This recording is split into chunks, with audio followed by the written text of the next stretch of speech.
Brahma Gururvishnu Gururdevo Maheshwara Gurureva Param Brahma Tasmai Shri Gurave Namaha Chinmayam Vyapyat Sarvam Trilokyam Sacharacharam Tatpadam Darshitam Yena Tasmai Shri Gurave Namaha Tvameva Mata Cha Pita Tvameva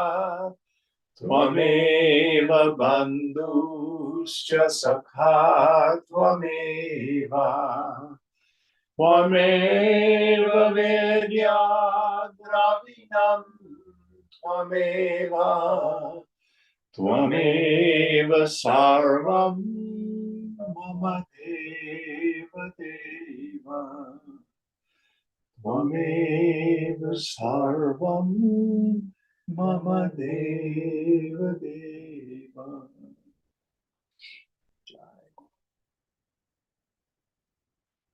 Om Sahana Bhavatu Sahanau Bhunaktu Sahaviryam Karavavahai Tejasvinavadhitamastu Vidvishavahai. Om Shanti Shanti Shanti.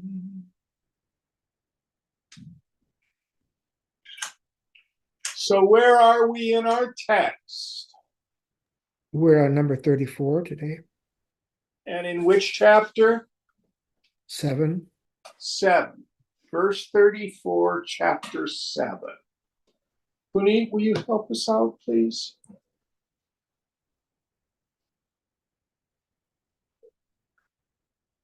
Saptavastha ima santi chidabhasasya tasvibhmau bandha mokshau sthitau tatra tistro bandha krita smritaha.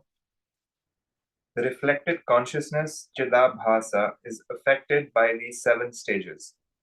They are the cause of bondage and also of release.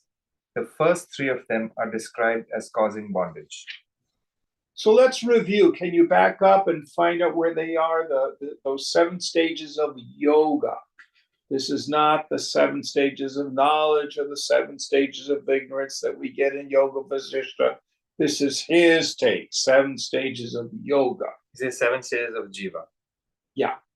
So the stages were ignorance, obscuration, superimposition, indirect knowledge, direct knowledge, freedom from grief, and unrestricted bliss. Yes. So he says here the first 3 are rooted in ignorance, and the subsequent 4 move towards moksha, liberation. But understand what he's saying is this occurs to Chidabhasa, meaning it is the mind that undergoes the transformation. So here Vidyaranya is thundering the truth that bondage and liberation do not occur to the self. Self is ever free. And what is the means of knowledge, the pramana, for knowing the self? We just finished studying Kena Upanishad. And Agni tried to get to the adorable spirit, couldn't get there. Vayu tried to get to the adorable spirit, couldn't get there. Indra, the mind, tried to go to the adorable spirit, couldn't get there. And the adorable spirit disappears. The point being, you will never know the self as an experience that comes and goes, as an object of cognition. It is always known. How do you know you are you? This Vedanta is cheap. Why should I bother to do any sadhana? The self is already, liberated. Because the problem is in my stupid mind. Ch.7. It's where the suffering happens. The cause of the suffering is spiritual ignorance. Where does it occur? Not in the self, but in Ch.7. Technically speaking, in the Vijnana Maya Kosha, in the subtle intellect. What is my ignorance? I think I'm my body. From that, I'm engaged in the need to get more, better, different, attachment, identification, which sows more vasana, which strengthens the encapsulation of the mind. Engage in viveka and vairagya, let a lot of that stuff go. Then the same Chidabhasa has the insight. Oh, I'm not a person. I am kutastha. And of course, we had the doubt. Well, how can Chidabhasa say I am kutastha? Only kutastha can say I am kutastha. Don't worry about it. The liberation is when the subtle intellect itself understands its own unreality.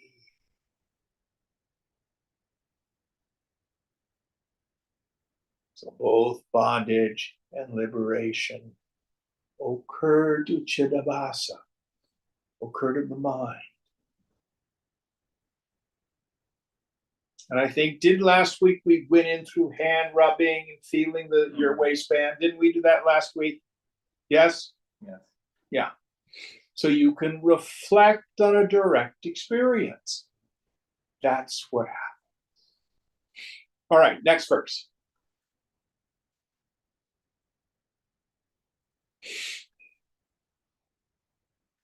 Na janamityodasina avyavahasrasya karanam vichara pragabhavena yuktam jnanam itir ritam.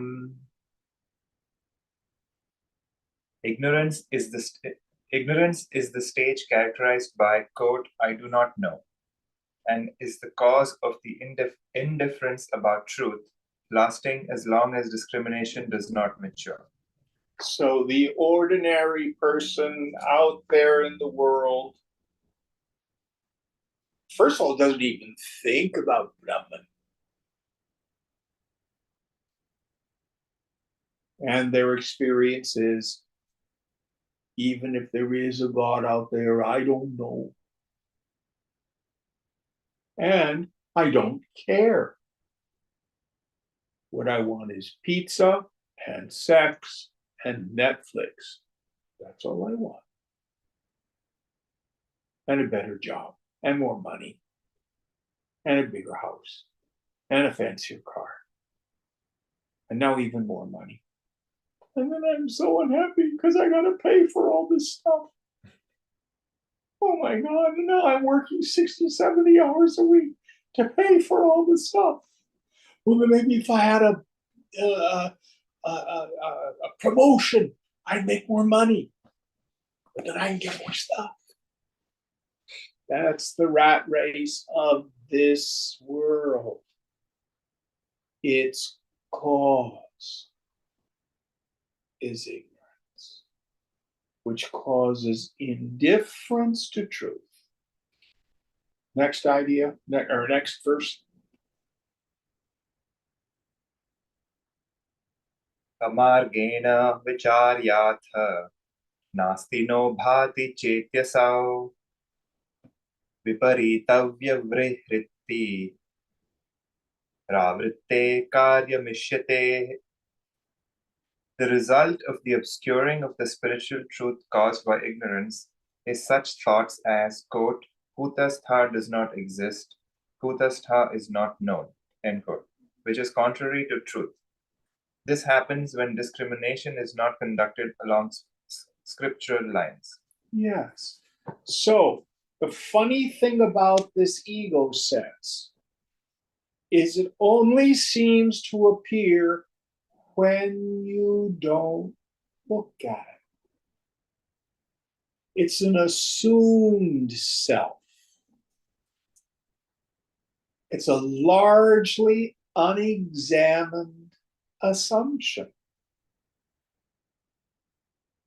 where in the mind I attribute to the self the qualities of the not-self. And the first step of Arana Shakti, failing power, I do not know who I am. I do not know what Brahman is, and I don't give a damn. I don't care. I'm a person, and life is hard, and I've got to struggle. More. Next verse.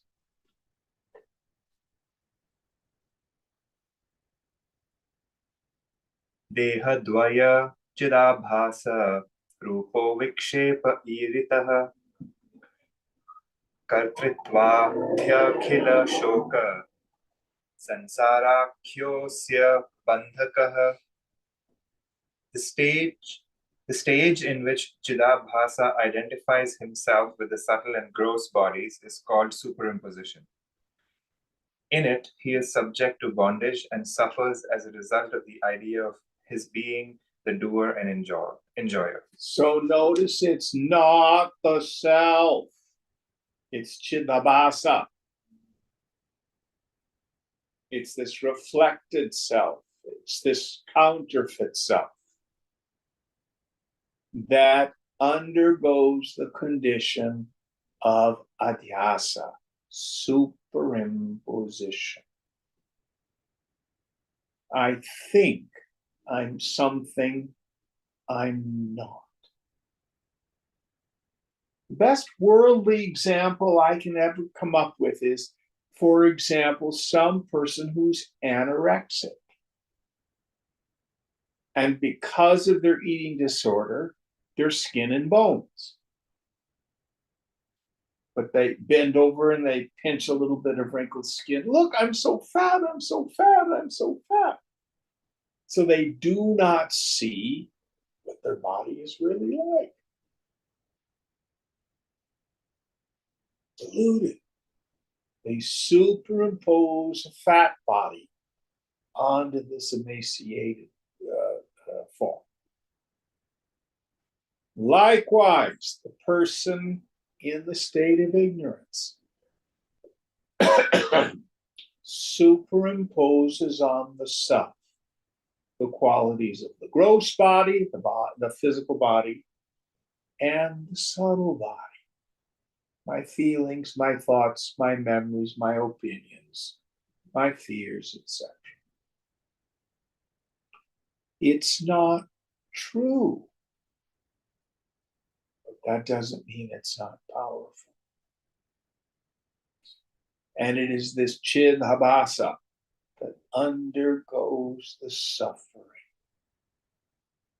coming and going up and down, buffeted by the reactions to situations caused by the force of past actions. Any thoughts on this? Next verse. Ajnanam आवृत्तिश्चैते विक्षेपात्र प्रसिद्ध्यतः यद्यप्यथाप्यवस्थेते विक्षेपस्यैव नात्मना. Though ignorance and the obscuring of the self precede superimposition, and Chidabhasa himself is the result of this superimposition, still the first two stages belong not to Bhutastha but to Chidabhasa. And here he's using this word vikshepa, this projection. So the idea here is, with the non-apprehension of myself as kutastha, as Brahman. That non-apprehension occurs in the subtle intellect. Then the subtle intellect forms this jiva bhavana, this counterfeit self. I'm Jim, I'm a person. And again, I love the paradigm we get in Yoga Vasishtha. As soon as that arises, it's got a feeling of incompleteness, of deep spiritual impoverishment. I'm not enough. There's not enough. And then there's always a goal. And then there's always struggle. All of that is samsara, karma chakra. Dukkha goes by so many names, but its cause, the root of it, I think I'm a person. I think I'm a person because I have not investigated. Who am I?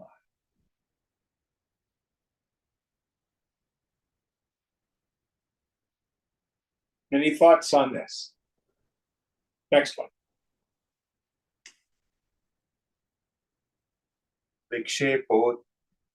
विक्षेपोत्पतितः पूर्वम् अपि विक्षेपसंस्कृतिः अस्त्येव तदवस्थात् मम विरुद्ध तटस्थयोः. Before the rise of superimposition, the impressions or seeds of superimpositions exist.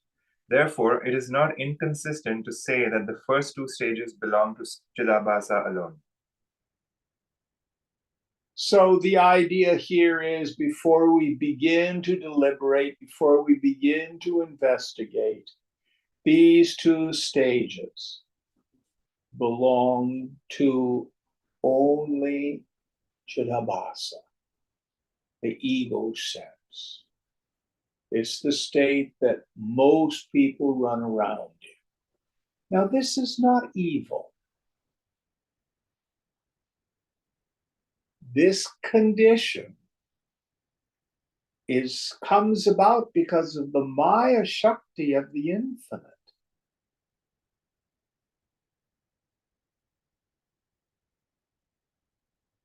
But it is the cause of our suffering.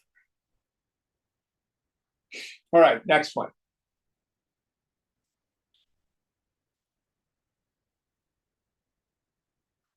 ब्रह्मण्यारोपितत्वेन ब्रह्मावस्थे इमे इति न शङ्कनीयं सर्वासां ब्रह्मण्येवाधिरोपणात्.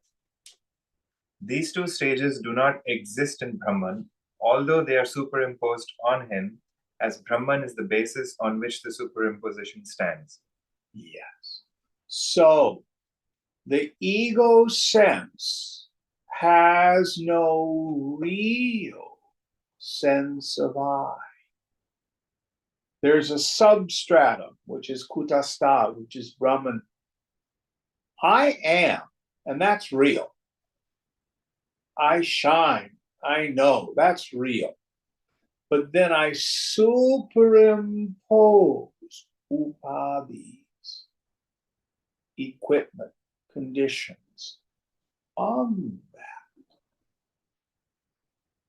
So it's Satchidananda plus name and form.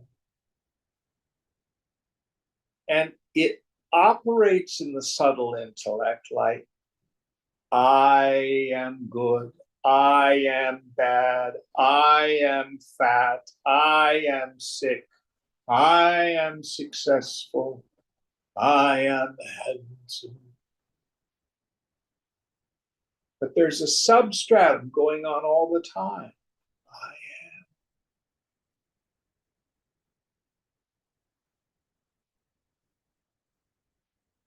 am. And if we ever get quiet, have that radical reversal of the attentive faculty, notice the knower itself.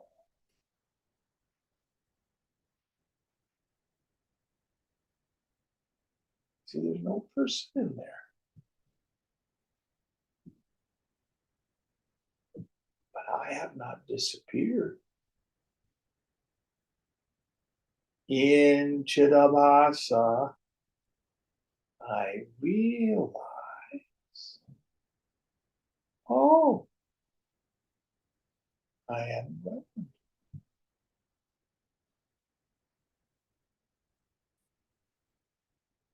Next verse.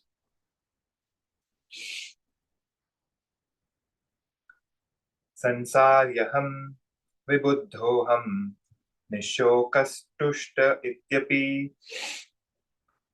जीवगा उत्तरावस्था भान्ति न ब्रह्मगा यदि. Doubt. Quote, I am worldly, I am endowed with knowledge, I am griefless, I am happy, end quote, and so forth are expressions which refer to states of the jiva, and they have no relation to Brahman. So the doubt is all these states,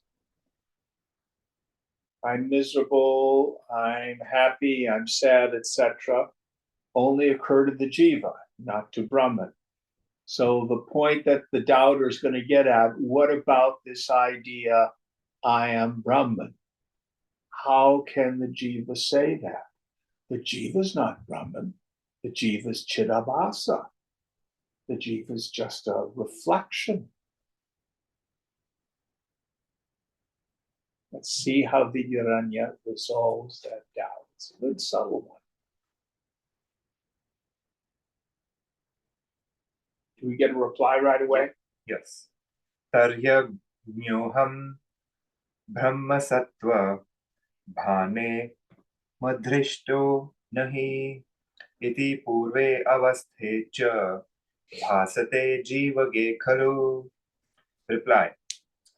Then the two stages prior to superimposition also should be attributed to the jiva, for he says, quote, I do not know, I do not see Brahman, end quote, referring to ignorance and obscurity. Yeah, so the jiva is the one. Jiva and Chidabhasa are essentially the same. Now, mind you, the Shisha here, the doubter, the student, is studied Veda, has this idea that there's this thing called a jiva that's going to achieve moksha and get liberated, go to Brahma Loka. And we have all these kind of vague assumptions. Do I get glued on to Brahman? Am I the drop and Brahman is the ocean? Do I get really close to Brahman? Does the jiva undergo a change? And for example, in the Vedas, you've got all this teaching on reincarnation, acquiring punya and papa, merit and demerit. All of that occurs to Chidabhasa,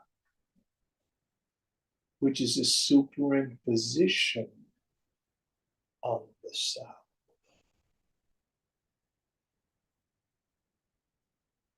So here he's saying those first two states occur essentially to the reflection. It occurs to this sense of agency caught in the subtle. Listen very carefully. This sense of agency in the subtle intellect, it too is not evil. This used to drive me nuts because I'd watch Swamiji and he would say, "Pass me the chutney." Oh, she's got an ego. She's got an ego. You were in the car with him, he would say, "Drive faster." He's got desires. He's got desires.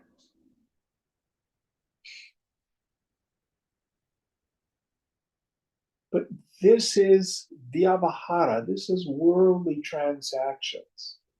The mark of the man or woman of wisdom is they know they are not the karta, the chidabhasa, the ego sense.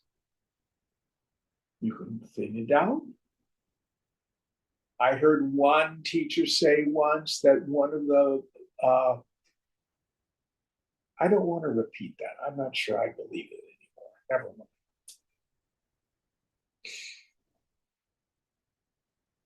But he knows or she knows all the time. That's just speech used for worldly interaction.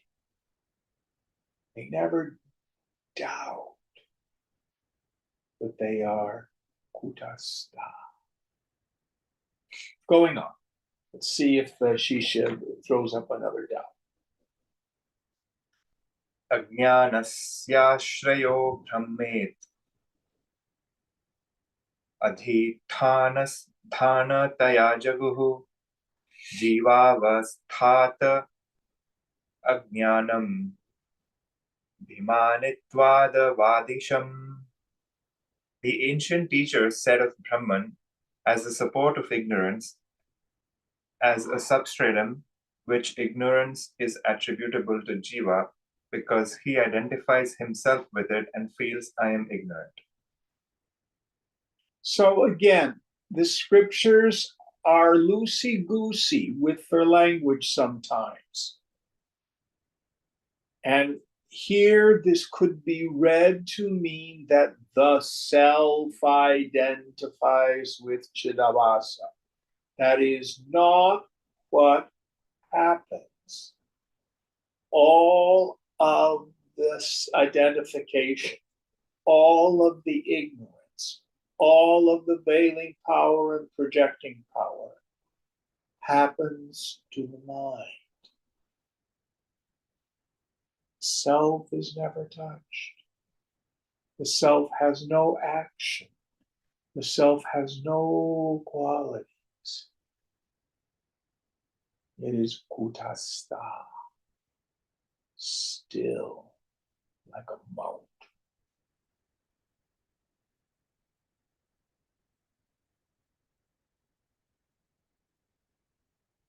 Next verse.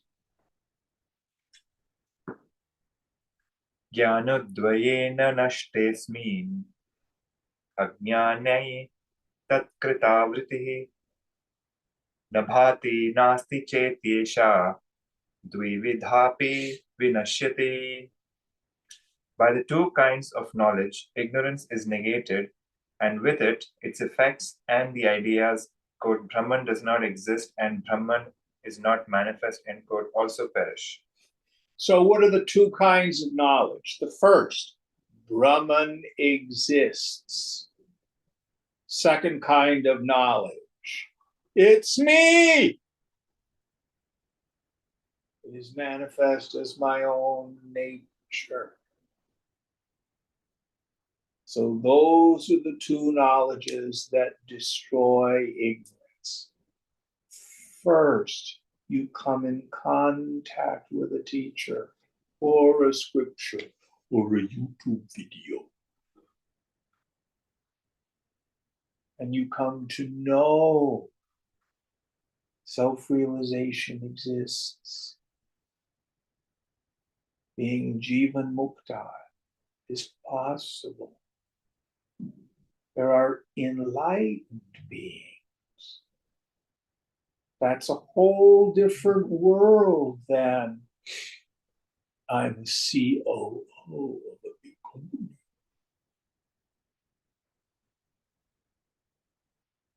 Then, first we know it exists. Second, knowledge.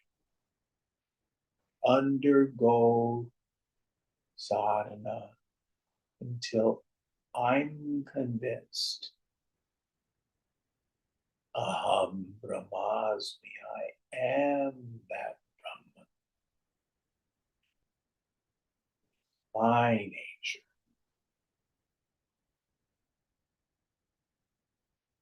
Not I know Brahman, I am Brahman. It's the second knowledge, which destroyed ignorance. Any thoughts on this? Going on. Parokshajnanato nashyet sattva-vritti hetuta aparokshajnananashya hya bhana-vritti hetuta. By indirect knowledge, the misconception that Kutastha does not exist is negated. Direct knowledge destroys the result of the obscuring of reality expressed in the idea that Brahman is not manifest or experienced. Yes. So these two technical words, paroksha jnanam, indirect knowledge, aparoksha jnanam, direct experience.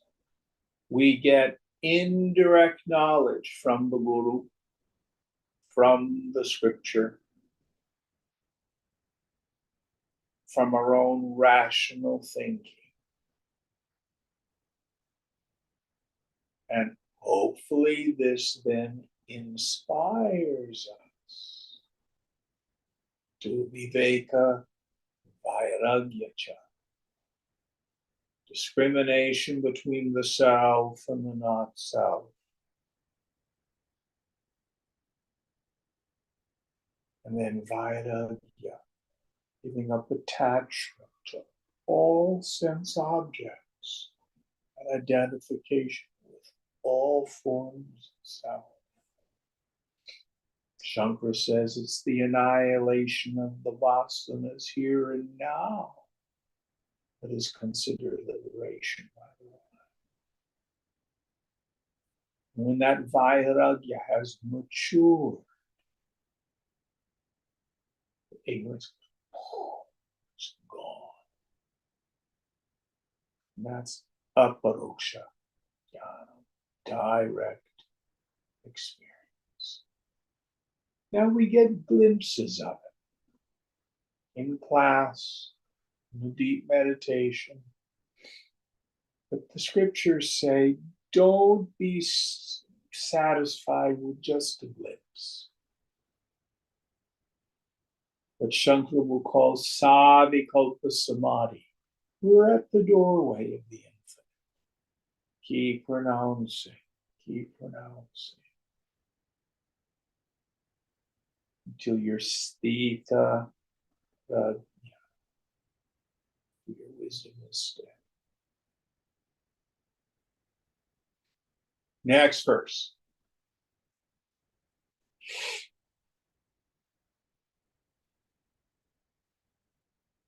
Abhanavarane nashte jivatvarapasanshayat kartritvadhya khila shoka sansarakhyo nivartate.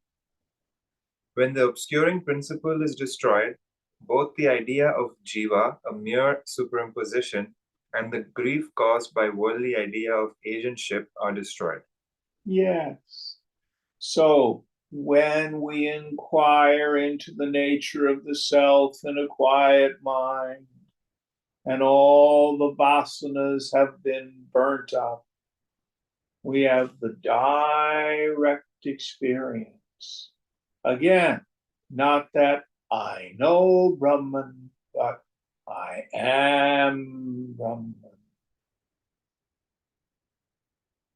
Then the ignorance is gone. And the suffering based on that ignorance is gone.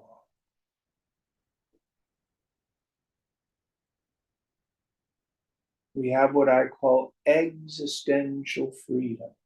Nothing's ever going to touch you. It's safe. And I finally now know where happiness is. Happiness is not about getting what I want.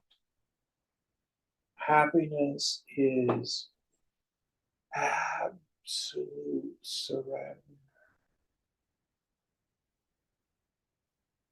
The mind abiding in itself.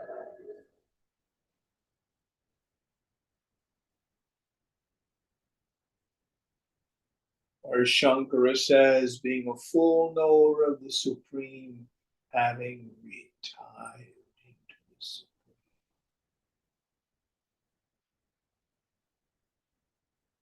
This is a paroksha, direct experience. Next verse.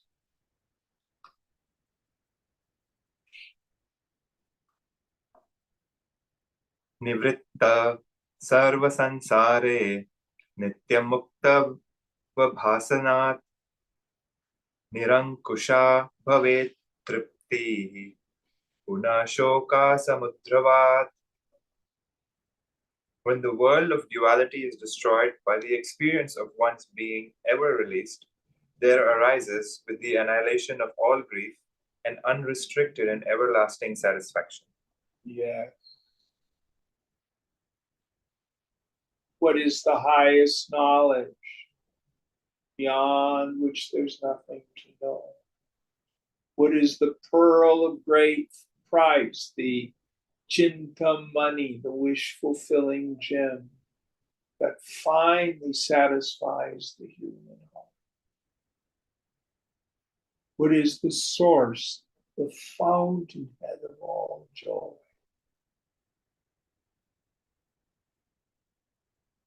Chidananda Rupa.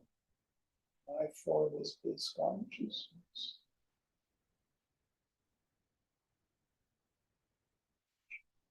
And then the woman or man of knowledge sees the world as it is, pretty to look at. But shunyata, empty, void. There's no juice out there. There's the illusion of juice in the world when desire and object of desire become one. I don't get the juice from the object of desire. I get the juice because I've stopped my mind. I've stopped the Vikshepa Shakti. It's all that's happened. So the man or woman of wisdom can no longer extrovert into the world like an ordinary person. This can't do it.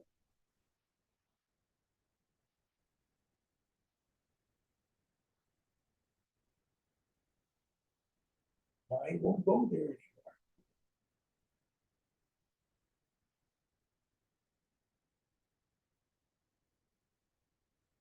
Next verse.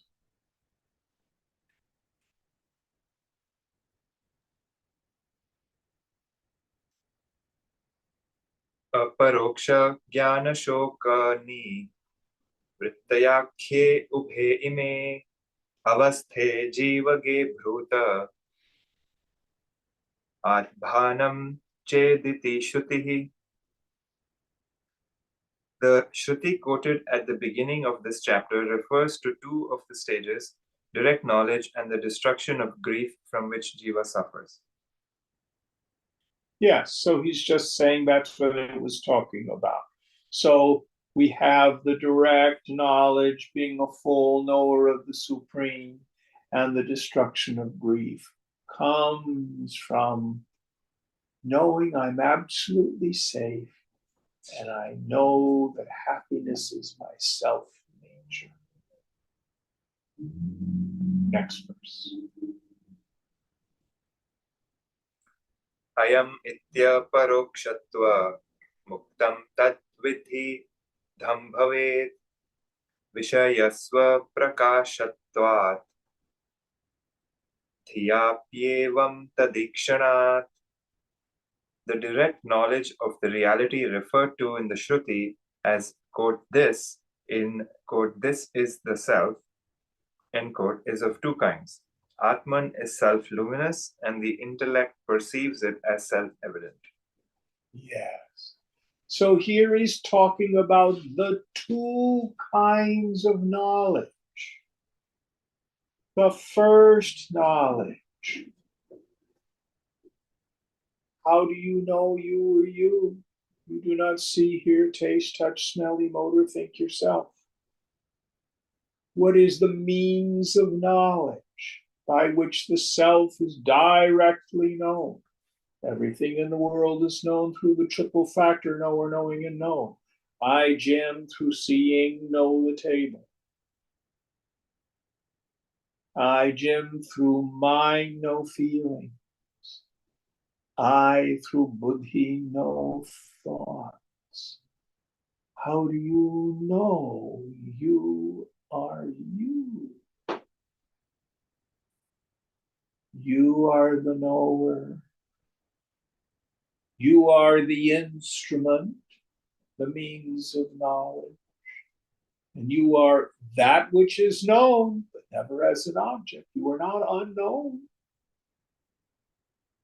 You are outside of the world of the triple factor.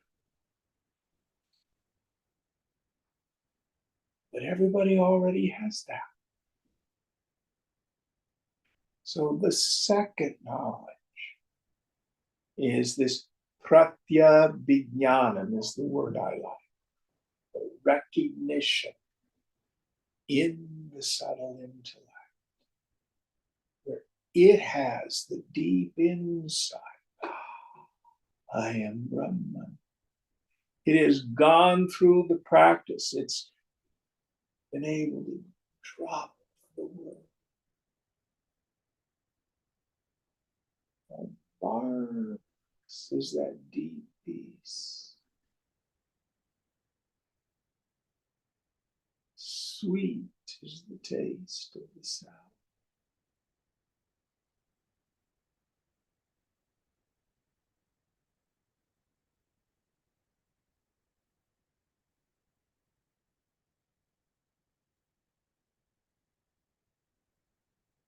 Next verse.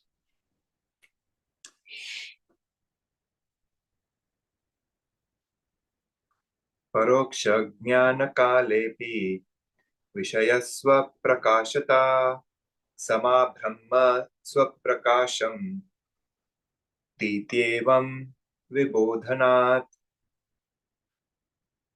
In indirect knowledge, this intellect is aware of the fact that Brahman is self-evident, and the self-evidence of Brahman is not the least affected in such intellectual comprehension. So when you have indirect knowledge only, you have the opinion Brahman exists. I know that my essential nature is Brahman. I, Jim, know that Brahman is.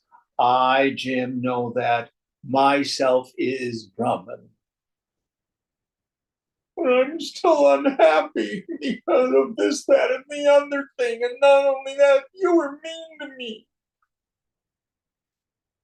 So the indirect knowledge in and of itself, at best, gives us a little worldly pleasure in the satisfaction of the stuff I know.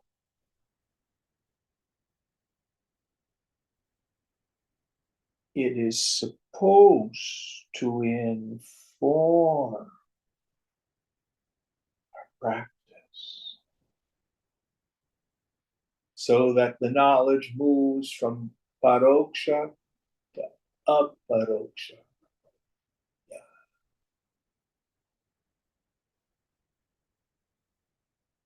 Don't be a pundit. Pundit is like saying professor.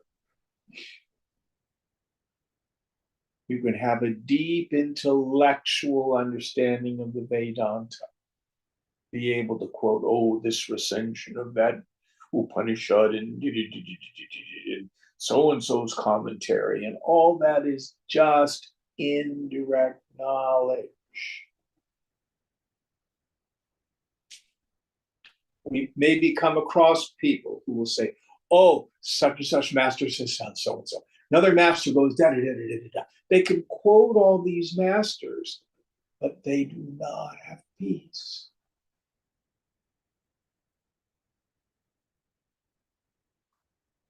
So here Vidyaranya wants us to be very clear.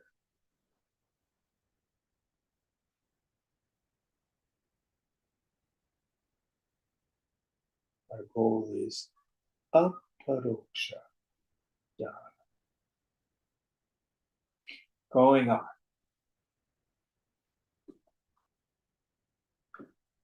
Aham brahmetyanuplikhya brahmastetyeva mullikhet paroksha jnaname tattanna bhrantam badha nirupanat. Indirect knowledge, which is the cognition Brahman exists and not the cognition, quote, I am Brahman, is not erroneous, because in the state of direct knowledge, this indirect knowledge is not contradicted but confirmed. Yes. So it's not that the first kind of knowledge is wrong. It's just not complete. And Gita talks about this. It'll use different words. It'll use jnanam, vijnanam, understanding and wisdom.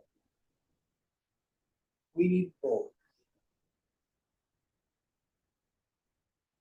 The indirect knowledge comes first.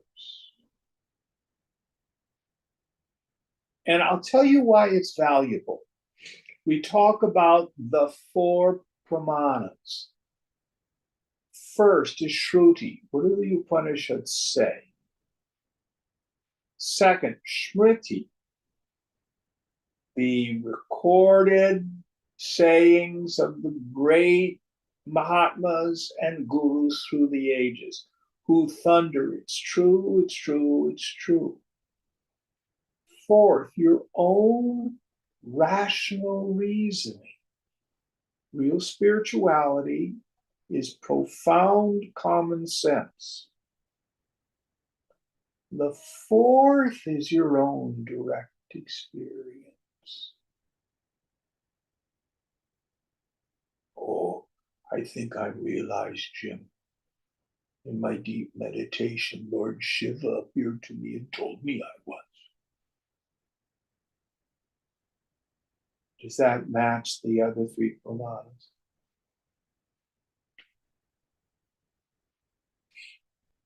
I saw the light. It was there in front of me. Oh, I realized Brahman. Does that correspond to the prior three? You will have spiritual experiences along the way.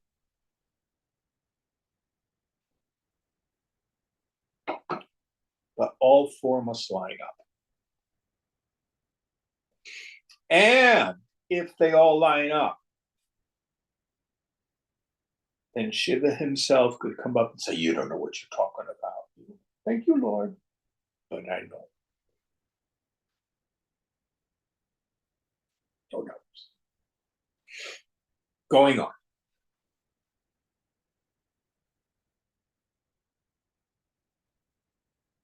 Brahmanastitimanam chet syadhyatyet tadadhruvam na chaivam prabalam manam pashyamoto na badhyate. If it could be proved that Brahman does not exist, this indirect knowledge would be subject to refutation, but it is well known that there is no valid evidence to refute the fact that Brahman exists. Yes. So the Shunyavadins say Brahman doesn't exist. The materialists and the atheists say Brahman does not exist. But they cannot come up with any proof.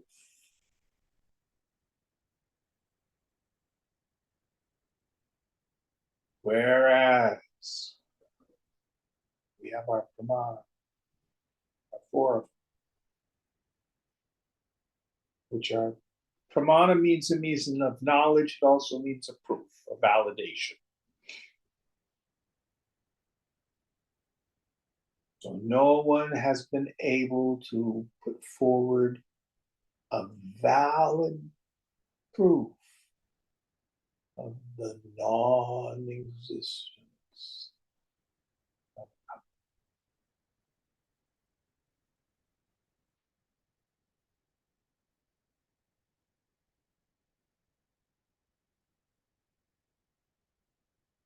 Any thoughts on this? I'm an atheist, Jim. I don't believe in God. Very nice. Prove it.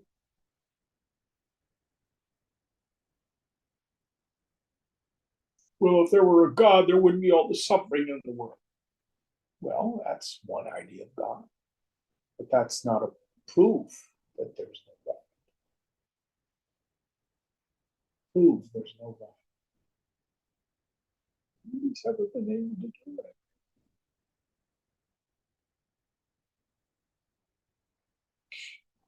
They might be able to prove there's no anthropomorphic kind of God that some religions teach. But they cannot prove Brahman does not exist.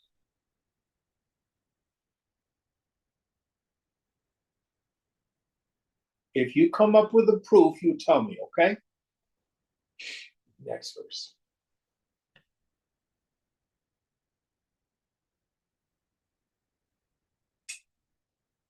Vyakta nulekha matrena brahmatve sarvadhirapi bhrante syadvya krita nulle khat samanyo lekha darshanat. The indirect knowledge of Brahman cannot be called false simply because it does not give a definitive idea of Brahman. On that basis, the existence of heaven should also be false. So the idea is we have these ideas. Is there a heaven in the sky that we're all going to go to with its streets paved with gold? What I know for sure is I don't know. But if you say, I can prove the non-existence of Brahman, no. But is it just an opinion? That's where we move from paroksha jnanam to aparoksha jnana. The direct experience validates the indirect knowledge.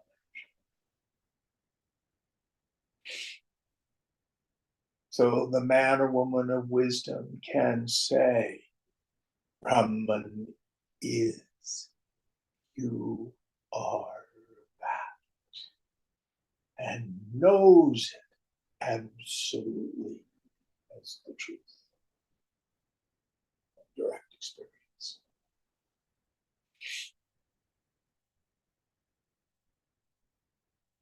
Now, we never need argue with people.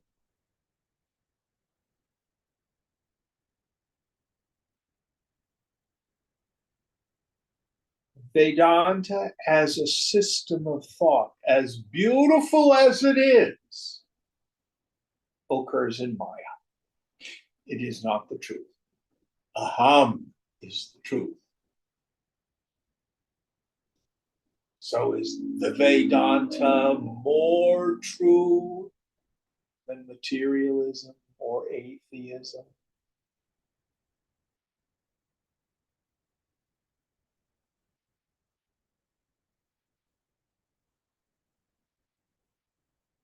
What do we do?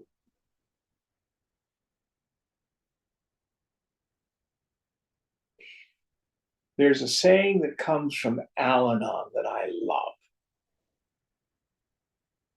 Unsolicited advice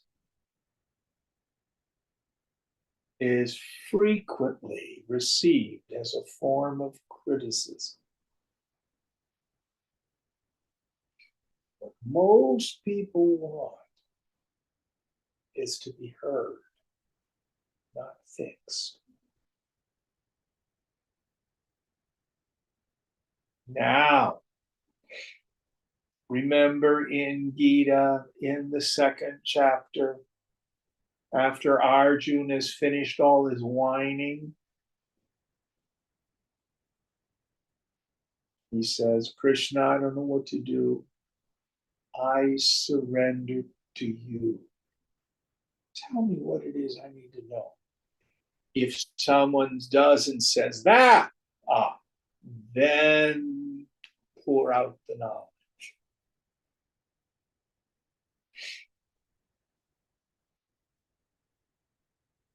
Don't cast pearls before swine, as they say in the Christian tradition.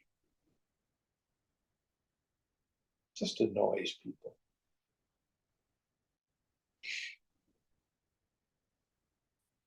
All right, next verse. So what is the Al-Anon? What is Al-Anon? Yeah. Al-Anon's another 12-step program for people who find themselves either with a family member who's alcoholic, or they find that they end up getting involved, either dating or marrying an addict alcoholic. So the addict alcoholic, their pathology is, when I'm disturbed, I want to take something or do something to fix that feeling. The codependent or the Al-Anon, when they're disturbed, their minds tell them it's other people, I need to fix them. So they spend all their time trying to fix other people.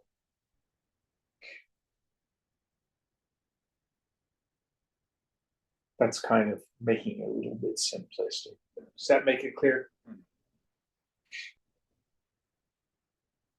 A lot of codependence in Indian families, a lot of enmeshment. Everybody's in everybody else's business, telling them what they ought to do, how to fix their lives, giving advice. Westerners, our kind of cultural klesha, affliction is alienation. I feel alone, I feel different, I'm terminally unique. For Indians, what I've observed from the outside, one of the big cultural kleshas is what I call enmeshment. Because the family is the central identity. Everybody's in everybody else's business.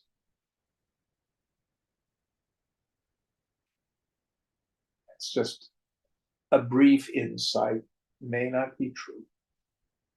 Going on.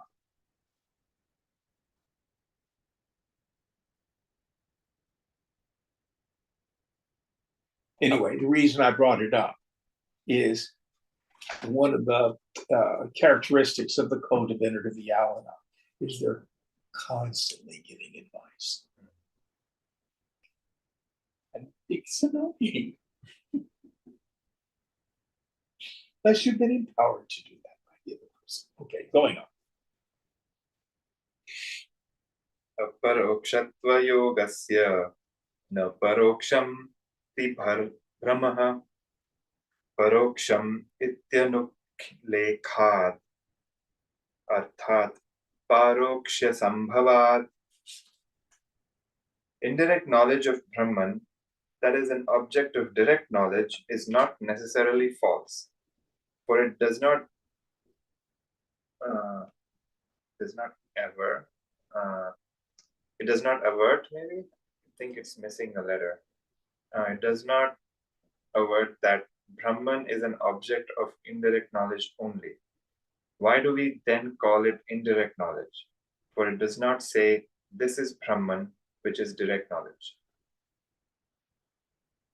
I'm not sure I understood what his point is, but I think the idea here is indirect knowledge true or false? We can't say it's false. It's just not complete.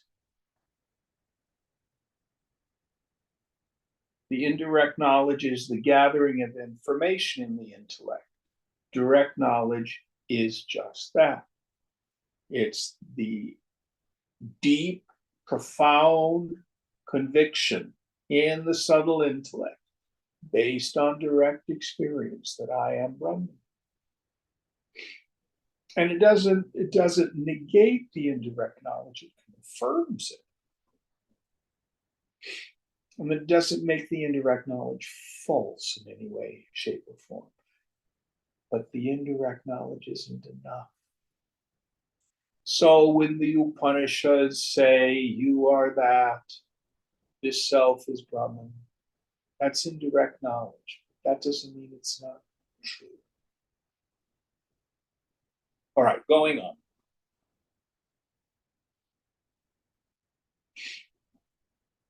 Panchagrihite bhrantir jadghata jnanam brahmo bhavet niranshasyapi kshanshatva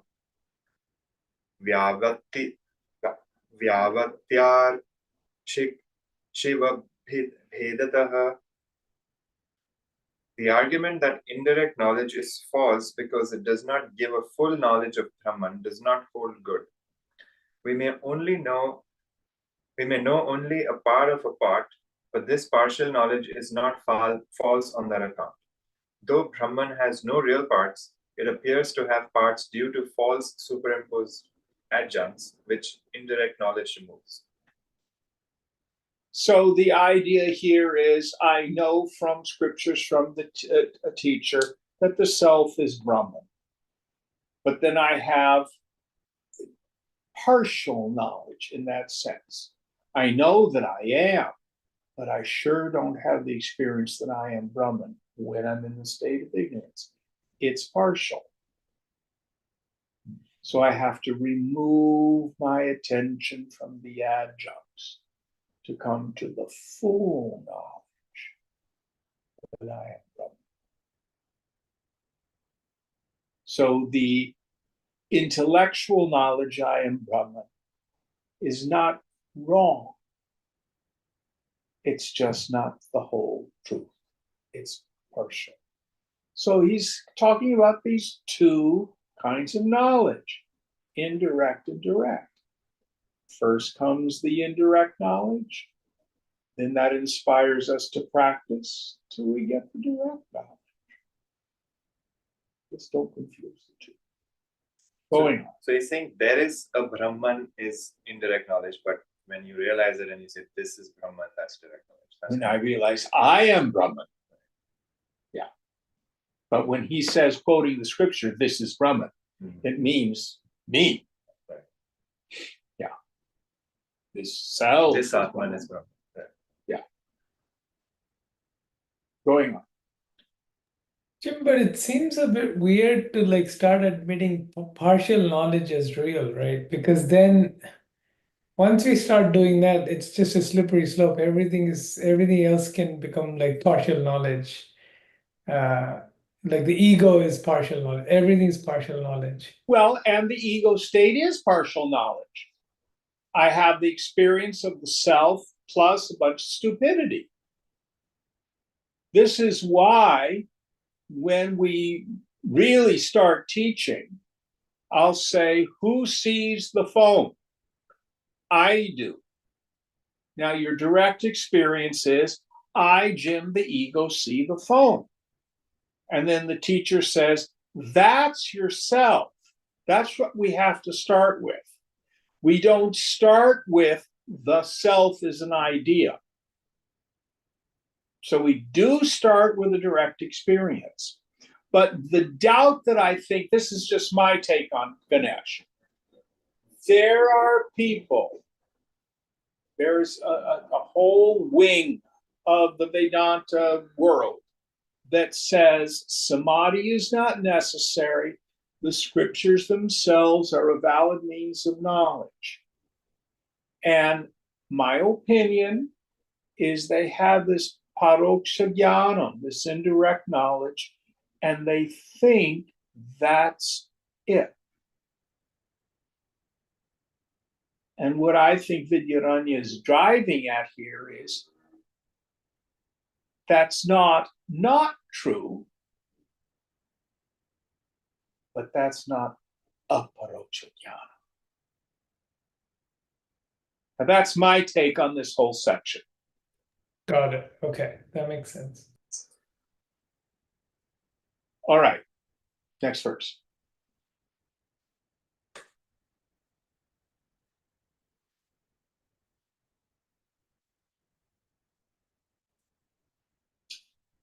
असत्वांशो निवर्तेत परोक्षज्ञान ततस्तथा अभानांश निवृत्ति स्यात् अपरोक्ष धिया कृता. Indirect knowledge removes our doubt that Brahman may not exist. Direct knowledge rebuts our poser that it is not manifest or experienced. Say that again. Something about a poser. I missed. I didn't. Direct knowledge rebuts our poser that it is not manifest or experienced. Rebuts. Yeah, like refutes. The poser, P-O-S-E-R? Yeah, I guess the person asking the question. Okay. Now that I've got those words, read it again. So it's weird English. So I'll read the whole thing. Yeah. Indirect knowledge removes our doubt that Brahman may not exist. Direct knowledge rebuts our poser that it is not manifest or experienced. Yes. So the idea, and you've been in class so many times with me, and with beginners especially, who sees the phone? I do. That's yourself. That's direct experience. Now, your direct experience may be incomplete right now. So let's get rid of the dross and see what's there. But if we spend our time in class, what do you think about the self? Well, this is what I think about the self. Well, what are your ideas about Brahman? What are your ideas about Brahman? This is just intellectual. It gets us nowhere. We must start with a direct experience. Who sees the phone? I do. That's yourself.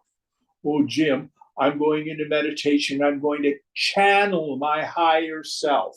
Nonsense. Oh, these beautiful teachings come through. I'm happy for you, but that's not yourself.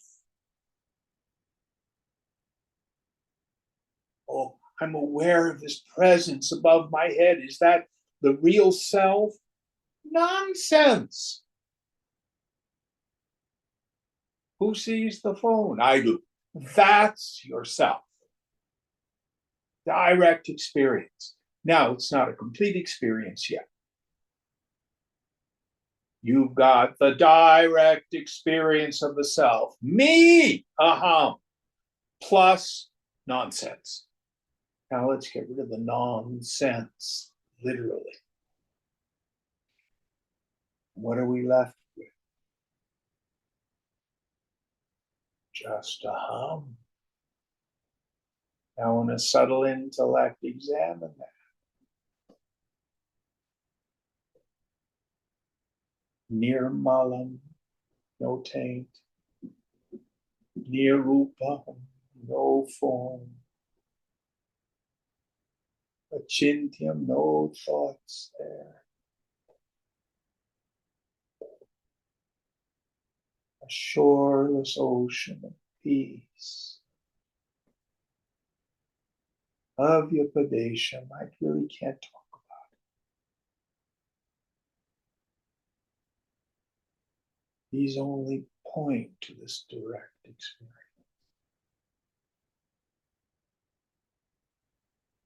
All right. I think we'll stop here. What verse are we on for next week? 57. 57. Om Purnamada Purnamidam Purnat Purnamudachyate Purnasya Purnamadaya Purnameva Vashishyate. Om Shanti Shanti Shanti. Hari Om Sri Guru Bhyo Namaha. Hari Om.